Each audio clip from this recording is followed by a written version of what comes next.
Thank you all very much for coming. I'm Pat Taub. I represent Code Pink Portland, one of the sponsoring groups for Adolph Reed Jr.'s talk. The other sponsors are Code Pink Maine, Vets for Peace, Chapter 001, sounds sort of like 007, Global Networks, and PeaceWorks. And it's really heartening to see so many people here who are presumably activists who care deeply about change, because as you all recognize, we're in a state of, I would call, rapid sort of deterioration of our political system, which is what Adolph will speak to. And I think there probably aren't too many people better qualified to address the sort of current mess we're in that he's been teaching political science and really looking at social conditions and popular culture, specializing in race and economic inequalities and class for, I don't know, like 30 years. Maybe it's more than that. No, more than that. And he's written extensively. He has several books out. Two of the titles are Class Notes, Posing as Politics, and Other Thoughts on the American Scene, Stirrings in the Jug, Black Politics in the Post-Segregation Era. And he's finishing now a book that was formerly known as Obama Mania, so it still is begging for a new title. He also has written for The Village Voice, has contributed to The Nation and The Progressive. And if you Google him, there's really quite a lot of his articles online and interviews. So Adolph Reed Jr.'s talk tonight will be an elaboration of the cover story he wrote for the March issue of Harper's, which was titled Nothing Left, The Long, Slow Surrender of American Liberals. He's promised to offer some reflections on what all of us can do towards meaningful change and to leave a lot of time for discussion so that your particular concerns about how to be an effective agent of change can be addressed. I just want to give a little shout out for the Bowdoin students who are here because you're the next generation. So thank you all for coming. I'm very happy to be here. I want to thank Pat and everyone else who was involved in you getting me up here, and I much appreciate it. And I would like to keep my chattering at you relatively contained. I mean, I know one of the most dangerous things an academic can ever say is, "I'll be brief."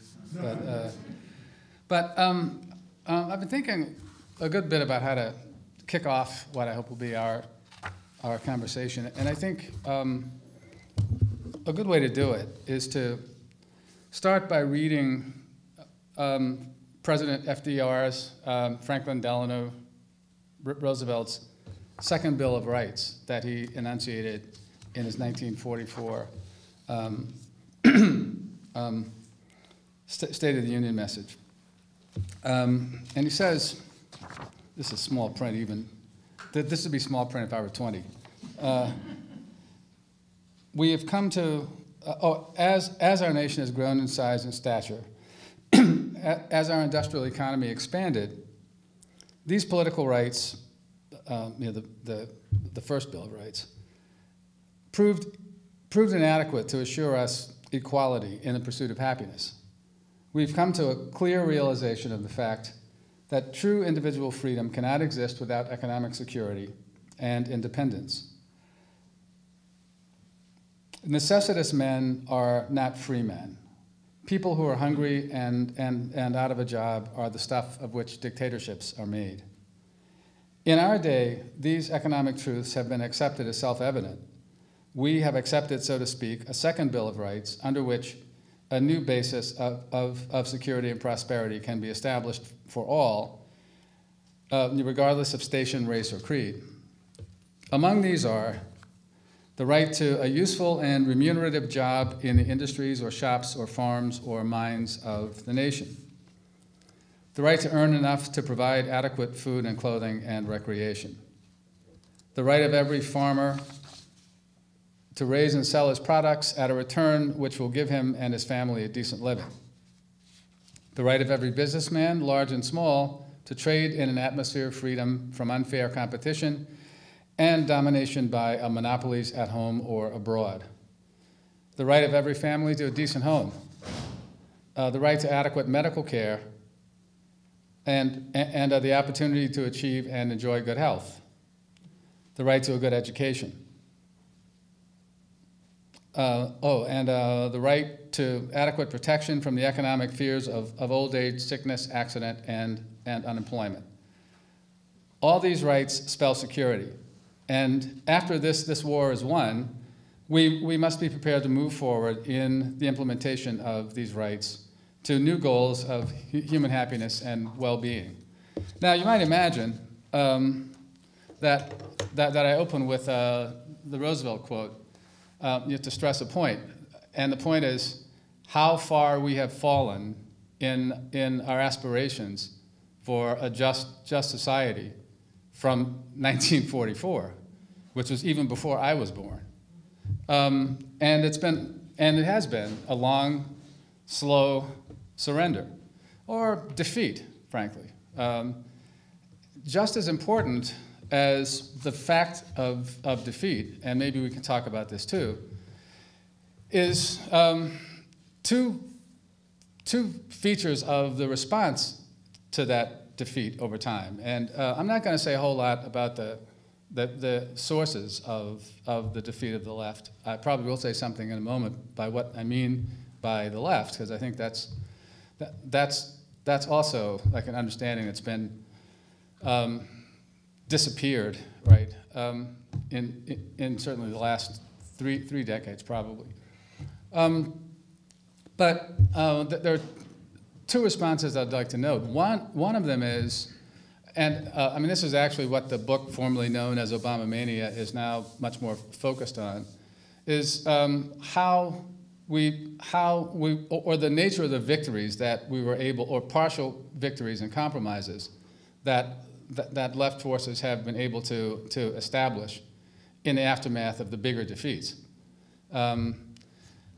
One, for instance, was what was sometimes called the post-war grand bargain in the labor movement, right? Or the post-war industrial relations system, right? But there's another, actually, that had to do with the terms on which what was subsequently known as the civil rights movement was consolidated, right? Around a notion of strict equality of opportunity that sort of disconnected, the struggle for racial justice from its roots in the 13th Amendment understanding, or in an understanding of the 13th Amendment as a law, basically, that had implications for labor relations as well. But I don't want to get pedantic about that stuff either. But the more recent consequence or sequela of the defeat has slipped up on us, like I think over the last 3 decades, to the extent that we've adjusted the modalities of political practice to a condition of defeat without ever acknowledging the defeat. Bless you. And what that means then has been like a gradual reduction of expectation to accommodate the sense of, or the shrinking sense of the possible, right? So from that perspective, too, I think it makes sense to be a little clearer about what I mean about when I refer to a left, right?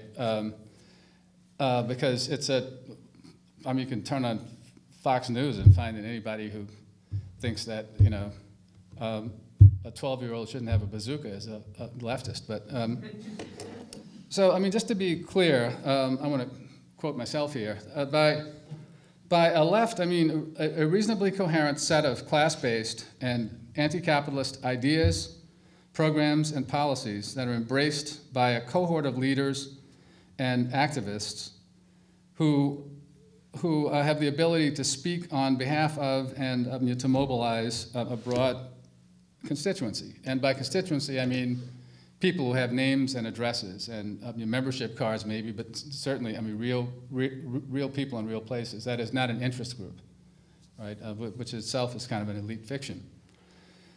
So we don't have that, right? I mean, if we take that kind of elevated standard for what constitutes a left, then there's probably not been a left around of any consequence. I mean, especially one that would have the capacity the capacity at least to aspire to having significant influence on the terms of national political debate. There really hasn't been one around in the lifetimes of, and certainly not in the adult lifetimes of most of the people in the room, right? One could argue that we ran on fumes in like the 60s and the 70s, but but certainly since the Clinton era, it's not been possible to find the left as a significant autonomous force in American politics. So, but what's happened is that we've kind of moved, since people want to make the world better, and they want to engage themselves in whatever ways seem available to make the world better, or to try to make the world better. We've kind of accommodated. There's a slogan that I'm not sure if I can say it with the proper tone of smug, smugness with which I've almost always heard it, but it's don't let the perfect be the enemy of the good, which is something I'm sure we've all heard in this room, right? Don't let the perfect be the enemy of the good. To which one might say, well, all right, but don't let what's possible cloud out in your mind what's actually necessary, right? And that's kind of a difference, right? And what's happened then is that the concern to act and to be efficacious in some way has increasingly overtaken, especially in the absence of movements that come together around pursuit of big objectives, right? Like single-payer health care, for instance, or free public higher education, or constitutional right to a job and a living wage. I mean, there are a lot of these, right? I mean, these are three that just come off the top of my head because they come out of an organizing project I was involved in. But we don't look for things like that anymore. Like we don't, try to organize people around long-term struggle on behalf of socially transformative, visionary, but not, wacky political objectives, right? And instead, what's happened is that the limits, what's a funny combination, right? That my friends Doug Henwood, Liza Featherstone, and Christian Parenti did a great little essay a number of years ago called "Action Must Be Taken," and it's a critique of a notion that they call, that they developed that they call activistism. And by activistism, what they mean is a disdain for large-scale political vision, a disdain for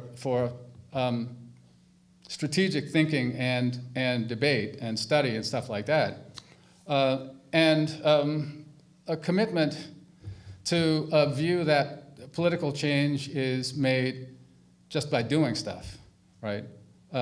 In that sense, it's sort of, it feels a little bit like an Alinskyite approach to organizing, right? But the kind of magical, notion that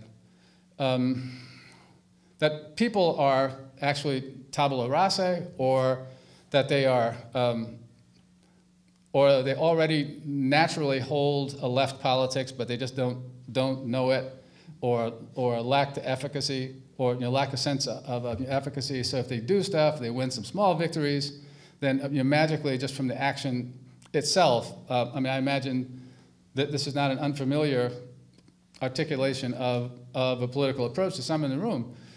That if you just act, people then come to feel more and more efficacious, and become more and more aggressive politically, and stuff spreads. So you don't need vision, right? And the funny thing about that view, and it shows up in a lot of the things that we do. We might even say that the crest of it was Occupy. it is as radical though that seems to be. I mean, there are a couple of problems with it. One of them is that, well, that's not how people work. That's not how people think. That's not how people form their politics. And people aren't tabula rasa. I mean, I know there's at least one other card-carrying political scientist in the room. Our discipline, which I can say at least is not economics, but our discipline has perpetrated its share of ills on the world.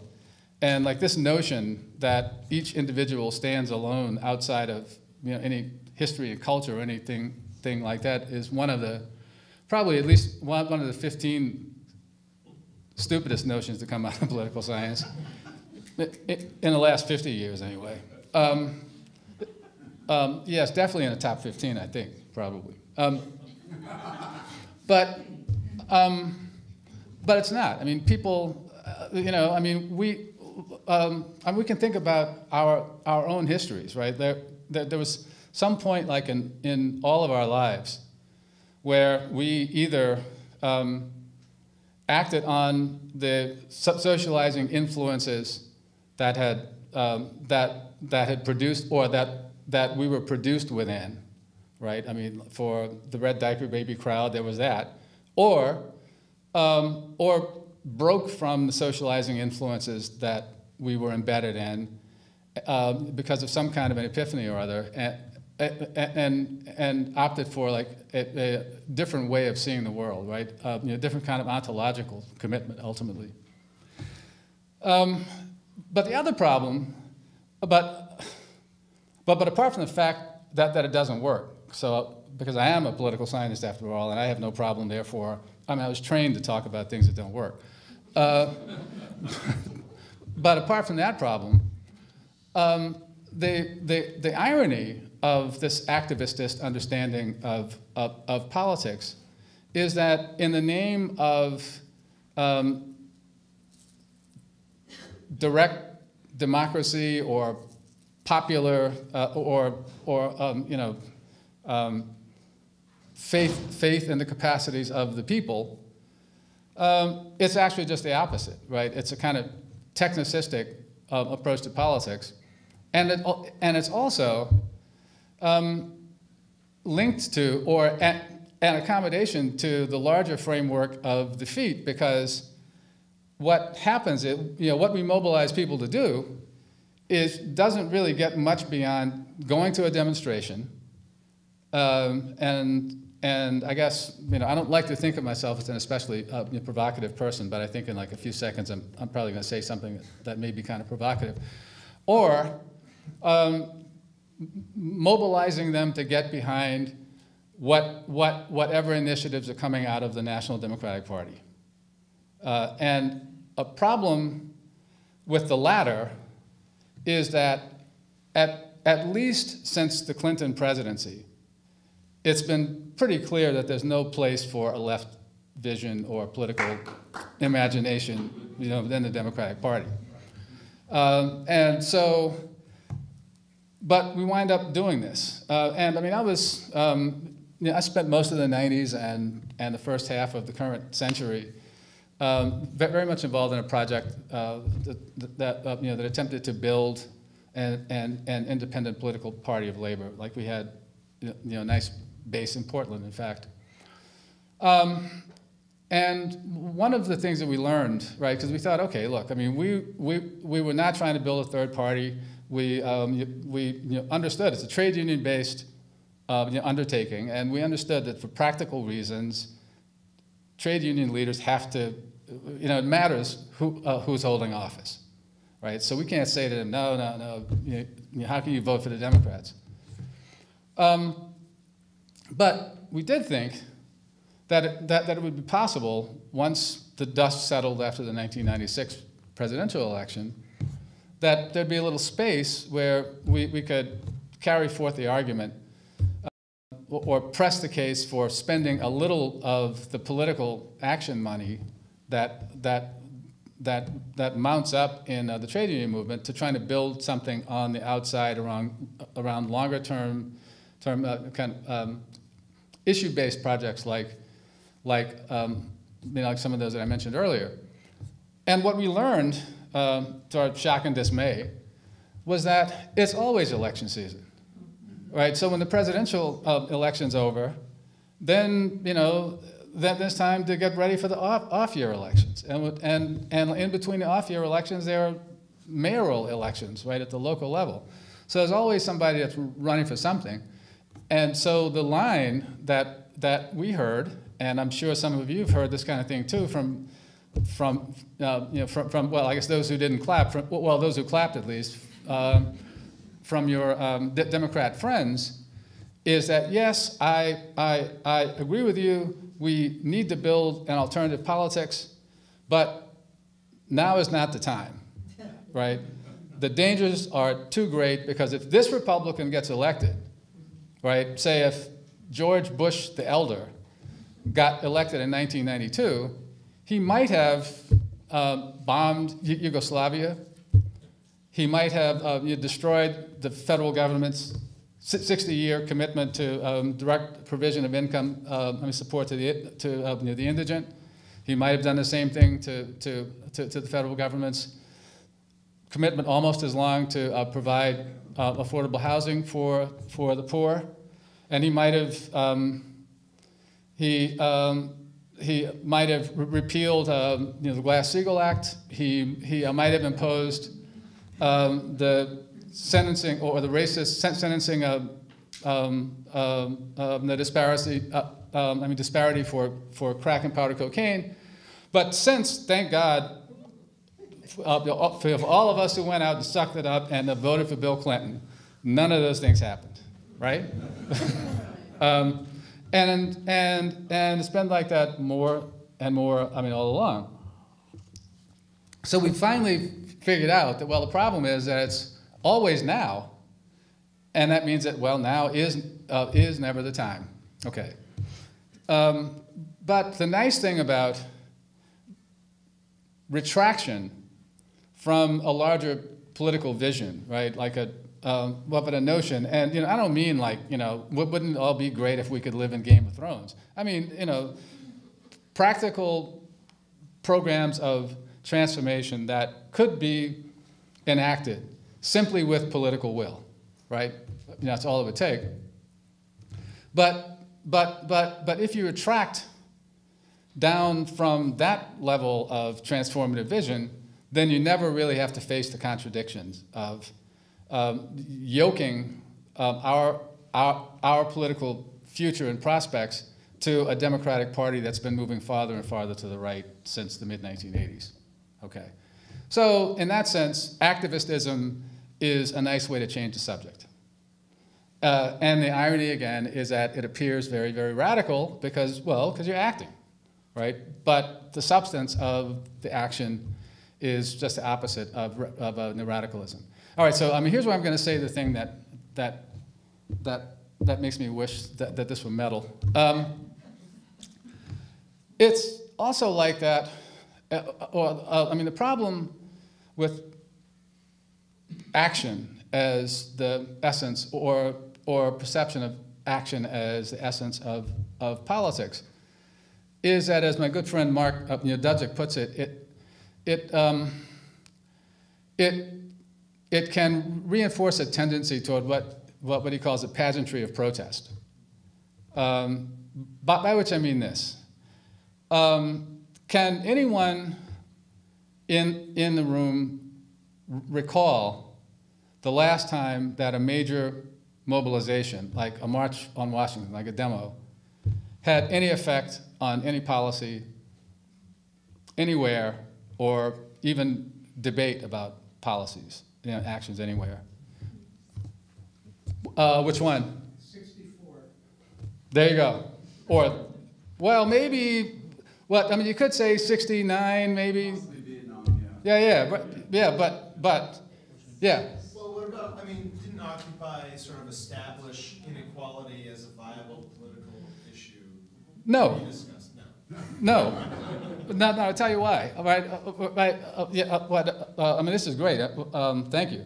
No, because oh, it's anecdotal, but like, I had lunch with two different colleagues, both in the history department.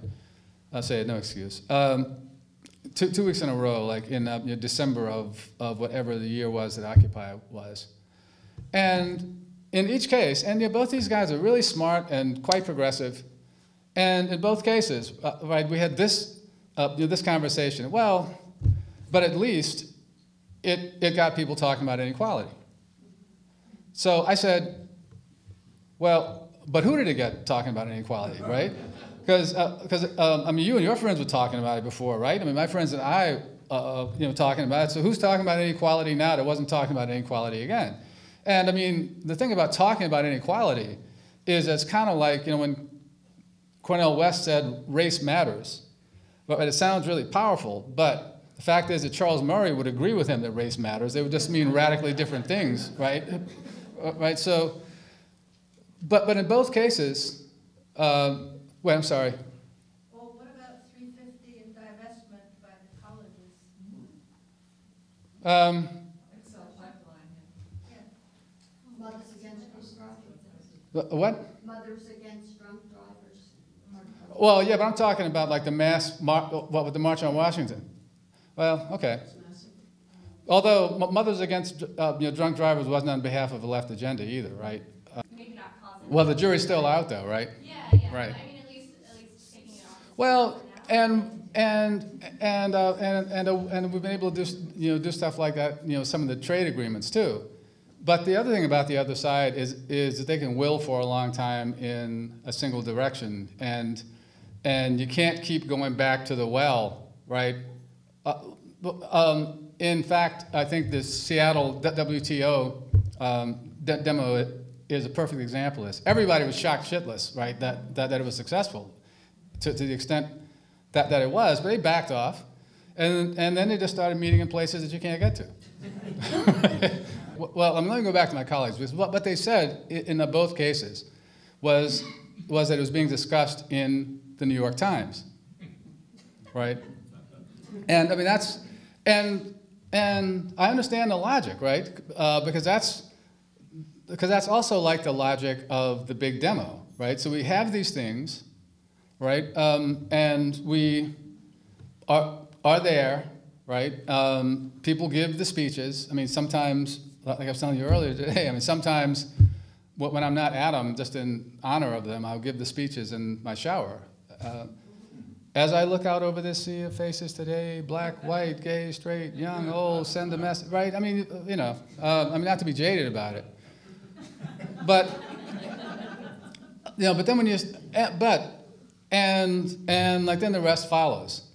The corporate media misrepresent the demands, underestimate the numbers, right? And that's horrible. But that's who they are, right? Right, that's what they do. That's why they're there, right? And that's why they're called the corporate media, right? They're not on our side. So we can't expect a fair hearing from them. And I think that one perspective that's been lost, right, is that, and I think this is true both of electoral engagement and of the mass demo, that they're really most effective as vehicles for expressing and consolidating power that's already been won on the field of social movement organizing. But what's happened is that we don't have that power, we don't have that capacity, and to some extent, therefore, I shouldn't call them rituals, but the familiar practices that we associate with dynamic movements are just what it makes sense that we do, because that's what we're accustomed to doing, especially since action is the big thing.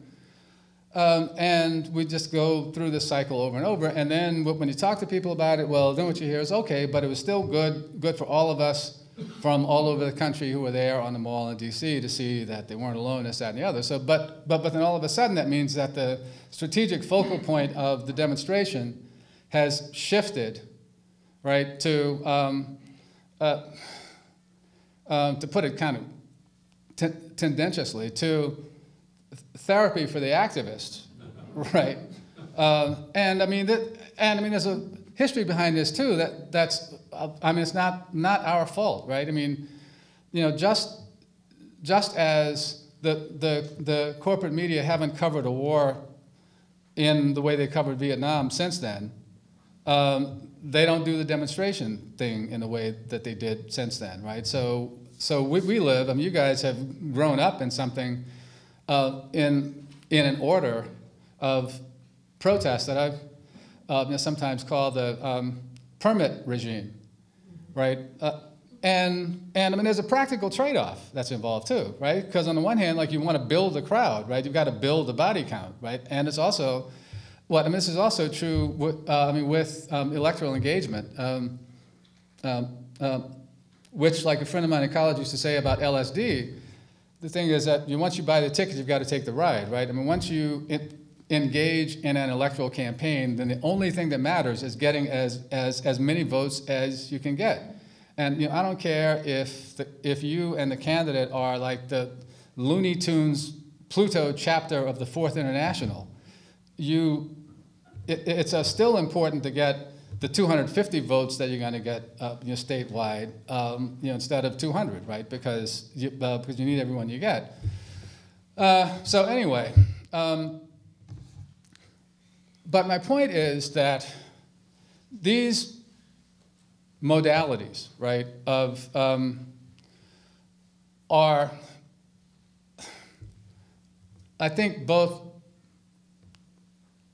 artifacts and to some extent causes of the reluctance to confront the fact that a left, by the standards of the left that was laid out, or the vision that FDR, for God's sake, I'm not talking about Lenin, right? Laid out in 1944, has been a thing of the past for more than a generation. I mean, the women's movement, right? As recently as the late 1980s, reproductive freedom meant something more than sort of narrow defense and compromises about abortion rights. But that didn't exhaust the agenda of the women's movement. Stuff like comparable worth, which I thought was an issue that had the potential to break the political economy open. And boy, you talk about shining new bright light on the problem of inequality. I mean, what could be a better issue than that? Because it gets right to the heart of the cultural component of what gets counted as skill in capitalist markets. And it would demystify the market. Well, you know what happened? The Clinton wing took control of the Democratic Party, purged the left, and the next thing you know, the space that had once been occupied by the fight for comparable worth and fights for universal free public child care and elder care, all of a sudden got turned to Sheryl Sandberg and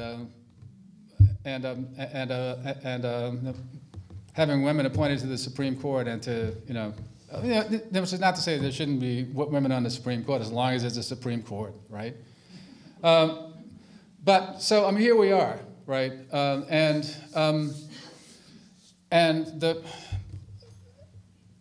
we are where we are, right? There's not. I'll just say this. I think, this is what was the spark behind the book that has now transformed itself in the first place. The Obama, the phenomenon that, or the halo, I guess is the best way I can think to characterize it, that formed around Barack Obama in 2007, 2008, just left me burning with the question: why did so many people who should have known better, and by that I mean not good-hearted people who wanted to do the right thing for like a whole lot of reasons, and people of whatever color who thought it'd be really a nice statement to elect a black person to the presidency. Why did so many people who should have known better fall for the hype when it was always true to anybody who ever looked that this guy was nothing other than another neoliberal Dem politician, maybe Bill Clinton dipped in caramel or something, or chocolate, right? And the question is that, well, it's, that's what, got me to trying to parse the role that the will to believe plays and the significance of having cut loose from any transformative vision. And also had, experience around the same time, and I mean, apart from Obama mania, seeing young activists, right, whose default posture toward any suggestion of the need to think about a larger vision of social transformation was to react like somebody was saying, like their grandparents were saying, I'm telling you, like the Beatles, that was real music, right? And that says something about a shift within the culture, right? As well, and what the hegemony of neoliberalism actually means on the everyday level, right? Because, I'm sure everybody in the room knows Thatcher's dictum, right? That there is no alternative to the market and to neoliberal order. But she also said, somewhat more chillingly, in like an interview in the New Statesman, I think, that economics is the method. Well, she said the method, because that's how Brits do. But the point is to change the human soul. And so that's another reason that activist kind of approaches don't work, right? All right, so I've painted doom and gloom, maybe, I don't know. Frankly, I don't think so, right? Because I think that that the approach that we should take to questions of this sort is like how they teach kids to play the outfield, right? Like you go to the wall first on a deep fly ball, and then you come back in, right? So I think, I think the strategically useful posture to take is to look at the worst of the possibilities and all of the obstacles that confront us, and to try to figure out ways that we can move to try to change the circumstances that we're in. And what I find much more frightening and suffocatingly so is a tendency to give in to a kind of wish fulfillment, or what I've been calling lately the myth of the spark, right? The more, what was kind of like the guy in the casino who just keeps doubling down right after each defeat. That it's an understandable impulse, right? Like to look for the thing that's going to knock the shackles from the people's eyes. Wisconsin, remember that one? Occupy, right? There's a lot of these things. In fact, a friend of mine did an article in 2009, right? And it came out in the middle of 2009, so he'd finished it much earlier, on all of the proclamations to the effect that the crash in 2008 had either killed neoliberalism or had put it on its, or sent it into its death agonies. And, it's whack, right? But what it says, though, is like a fundamental or speaks to as a fundamental misunderstanding of the role of agency in politics, right? And this is like a debate within Marxism that goes back to the late 19th century. Right? There's no automatic thing that produces anything, right? But a crash can produce fascism as easily as it can produce revolution. And considering that the capitalists are in power in the first place, it's probably more likely to produce fascism, right? But there's one thing like that after another, and I don't know if there are any anthropologists in the room, but the metaphor of the cargo cult always comes to mind, right? The belief under stress and anxiety that there is a ship out on the horizon carrying a magical cargo. You can't quite see it yet, but it's going to come, and our lives will be much better. when I was young, radicals had a version of this too. It's all kinds of apocalyptic ideologies, which which absolve them of the need to pay close attention to the politics close at hand. Okay, so I've ragged on the tendency a bit, but here's what I think is kind of no, say one more downer, right? That Leo Panitch in Canada and Greg Albo have been arguing that, like this might be, the period that we're in now might be a period like the period in the 19th century in Europe, after the period between the defeat of the incoherent revolutions of 1848 and the moment when the new trade union movement broke out in the London dock strike, I think in 1889. So the point is that we could be in like a 30 or 40 year period when we can't expect to win anything, and can mainly expect, if we're lucky, what we have now, right? A politics in which every now and then, with massive effort and concentrated mobilization, we can defeat something really, really bad, right? Paul Wellstone used to say that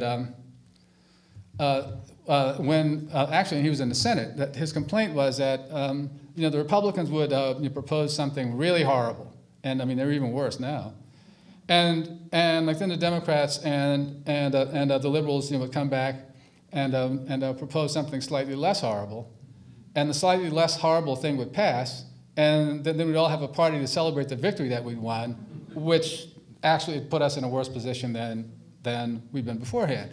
That just might be the reality of the politics that we're going to have for some period of time. I don't think there's anything magical about the 40 years. And that may sound gloomy, but as I'm always a Pollyanna, but I think there are a couple of good things about facing up to that possibility. One is that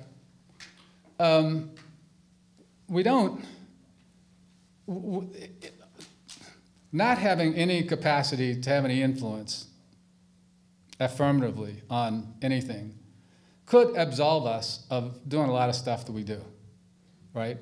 It could absolve us of treating each election cycle like it's, like what's at stake is the end of human civilization or life in the galaxy.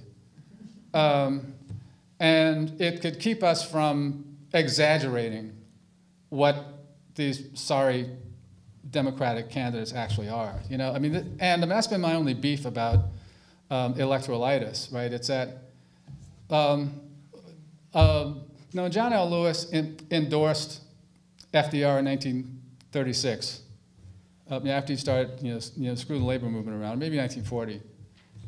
His endorsement was, he's better than the other guy. And we can do that, right? But we don't have to say that he's the greatest thing since sliced bread.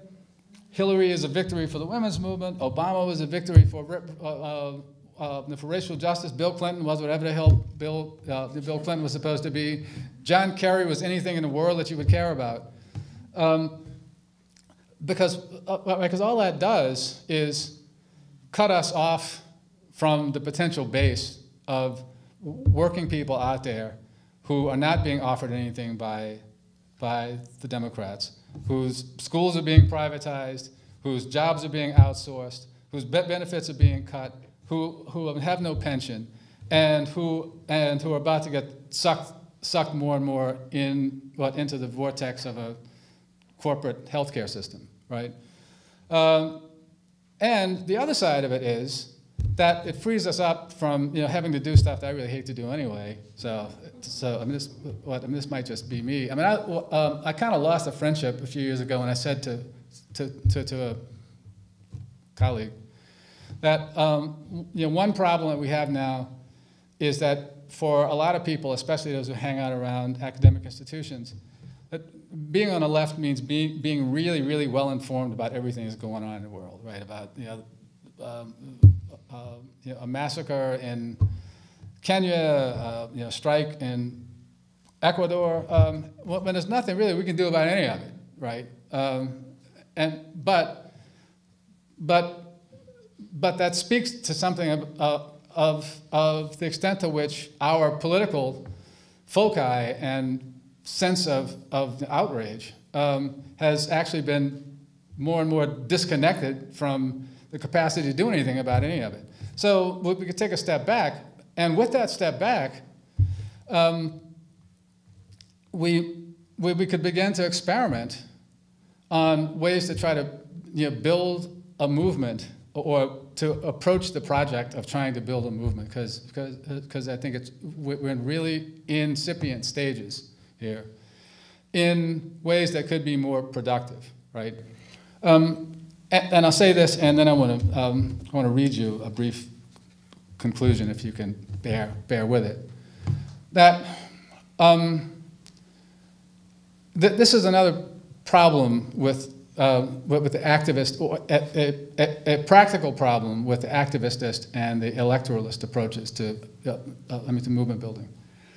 And that is that the model, or the polls, right, are like the way that you mobilize around an election versus the way that you mobilize around, say, a union organizing drive, right? Just at the most superficial level, right? The way that you do house calls is like opposite, right?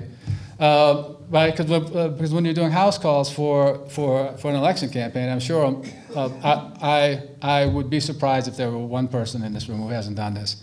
Now what's the rule of thumb? Like you drop the literature and move as quickly as you can to get to the next house, right? And you don't want to get dragged, and you fight against, even to the point of maybe stabbing her. You being dragged into a conversation with the old lady who wants to offer you a cup of tea and to talk to you about her life, because you got lit, you got to drop, right? And since the objective of an election campaign, even a protest campaign, as I said earlier, is to get as many votes as you can possibly get, then the message has to be diffuse and thin, right? So you can't argue for anything. You can't do political education through an election campaign. When in a union organizing drive, you do everything just the opposite way. You hope the old lady asks you to come in, right? And you sit with her around the clock if you have to, and find everything you have in common, right? Distress, and look with how to connect her to other people, this, that, and the other. It's a difference between trying to mobilize, split off, bamboozle a constituency that already exists, that's defined by somebody else, and trying to create a constituency around our own objectives and agenda.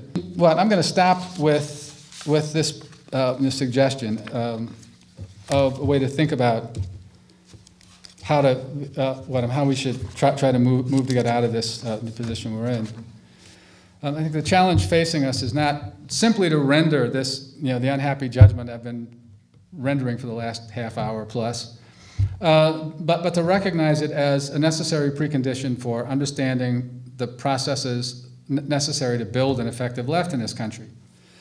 For politically serious leftists, acknowledging this distasteful reality should lead to a focus on developing strategies for changing the prevailing terms of political debate.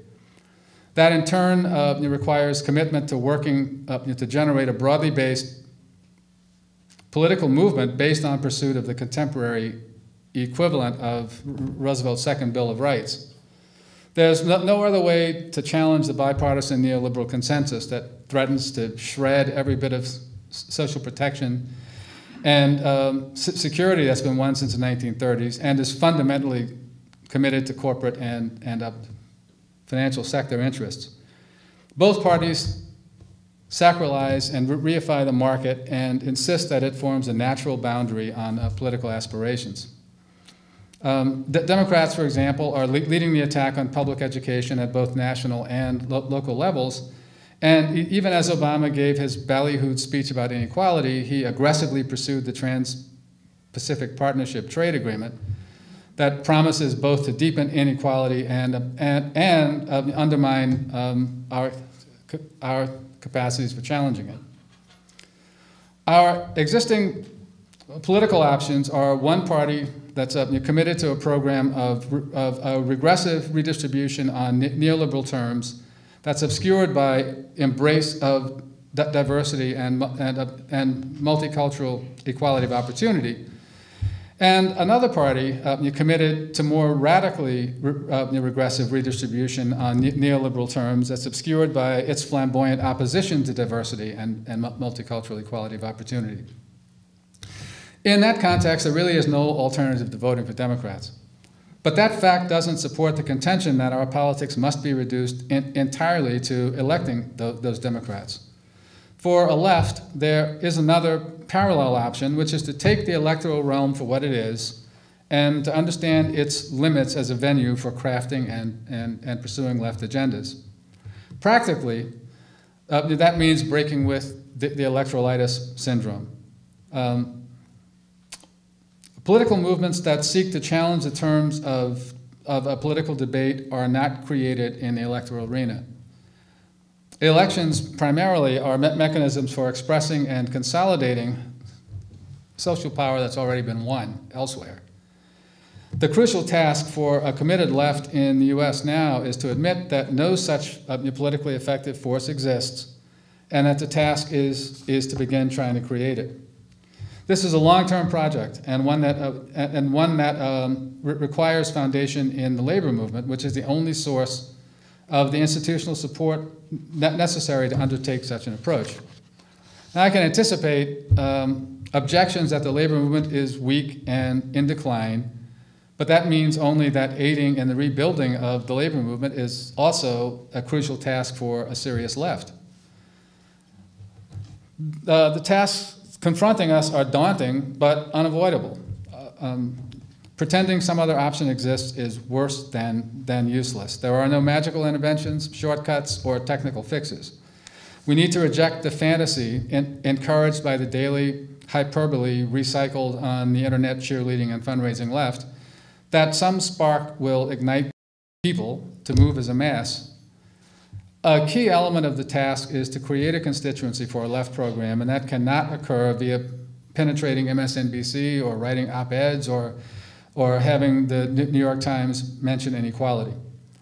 It requires painstaking organizing, building relationships with people outside the Beltway and comfortable leftist groves, talking and struggling with people who don't always agree with us. This is another reason that a vibrant labor movement is essential. Finally, admitting our absolute impotence can be politically emancipating. Acknowledging that as a left we have no influence on who gets nominated or elected at the national level or what they do in office should reduce the frenzied self-delusion that rivets attention to the quadrennial, biennial, now seemingly permanent horse races. Who's going to get the Democratic nomination after all? Is there an Elizabeth Warren wing to the party that's going to rise up? Blah, blah, blah. It's long past time for us to begin again to approach leftist critique and strategy by determining what we think social and governmental priorities should be and focusing our attention on building the kind of popular movement capable of struggling seriously to realize that vision. Thank you.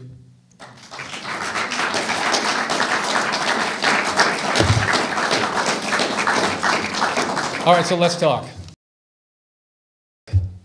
This program that we're calling for just rests on two simple presumptions. One is that everybody who is willing and able to work in this society should have the right to a job. And the other is that everybody who works for a living should have the right to earn enough to live on. And I said to him, you know, you can call that socialism if you want. You can call it left Keynesianism, you can call it capitalism with a human face. I also find eco-catastrophism very disturbing and counterproductive, right? Because it sounds radical, right? I mean, in the spirit of the Old Testament prophets, or what I understand the Old Testament prophets said. I was raised Catholic, and what they say is true. Catholics don't read the Bible. But the calling of the Jeremiahs, right?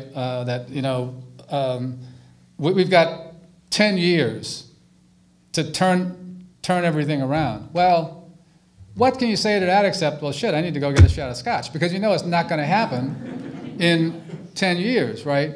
And the fact of the matter is, right, that there's no technical environmental intervention that's capable of resolving the environmental crisis, right? Because the fact of the matter is that it can't be resolved under capitalism. I completely agree with you, right? That what we need is, and I think you hit it initially, that what we need is an overarching social vision, and a programmatic one, not a coalition, but a coherent vision that can encompass all of these other concerns, right? In a small d, democratic struggle. What we can do, and I think this is the task of the left, is to obviously keep trying to push against the prevailing terms of debate, and the only way to do that is through guided action or substantive, or the most significant way to do that is through guided action that fights for concrete stuff, because it's the concrete stuff that enables you to build the alliances that are strong enough to win something. And thus to have structures in place such that if and when opportunities break open, right, we can try to take advantage of them. I would say that the problem that we face as progressives isn't polarizing the society. It's getting the message out that it is polarized. They understand, right, that the only way to protect their members is to save the post office. And the only way to save the post office is to try to build a broad-based popular struggle to decommodify public services. Right? And anti-intellectualism in the United States, as opposed to Europe to some degree, has created a situation in which there really isn't much of any rigorous expose of anything in the media or even in schools to some degree. Right. I'll just leave it at that and let you go with. Well, no, I agree. Yeah, I think frankly, that also takes us back to building in and on networks of personal standing, right, where there are people who listen to you, right, who trust what you have to say about stuff, like coworkers, neighbors, friends, family, right? And again, that's not going to turn the tide against MSNBC anytime soon either. But what can you do? I guess that's my deep teleology, right? Because if this is like a 40-year process, I hope to God I'm not here for the end of it or through most of it. But it just seems like this is what's got to happen. So thank you all. It's been a great conversation. Very helpful to me, actually.